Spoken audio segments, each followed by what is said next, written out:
So why do we even bother with bank accounts? So here's some of the most obvious reasons here.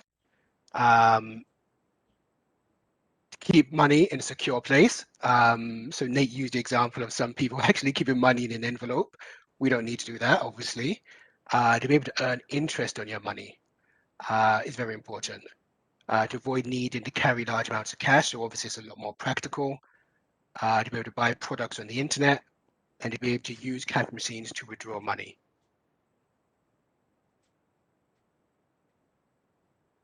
So some of us have probably heard of the terms of checking accounts and saving accounts.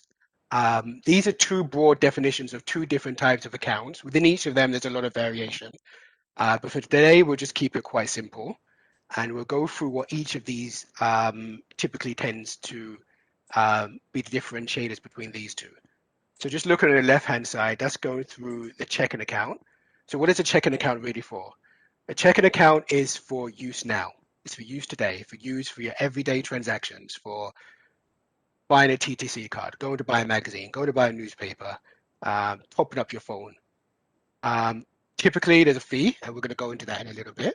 So typically, you will pay the bank with which you have your checking account a monthly fee. There are some exceptions, and we can go into some of those as well. A checking account usually doesn't pay you much interest. You can normally use a checking account as many times as you like within a month. And again, we'll go into this a little bit more in detail later, but sometimes you may get charged for the more you use it. And with a checking account, there's often always the option of having a debit card, direct deposit, overdraft protection, meaning you're allowed to kind of have a balance which goes into negative territory. That's also an option with a checking account, as well as using it in a branch or an ATM, so going to one of the bank branches rather. So that contrasts with a savings account, which is almost the exact opposite of those. So a savings account is more an account for later. It's more an account for a rainy day. It's more an account for saving up for an education, saving up for wanting to buy a new computer next year, saving up for the vacation you're taking at Christmas. So think of savings as more for medium-term expenses. The fees typically tend to be a little bit lower than on checking accounts. They typically offer some level of interest.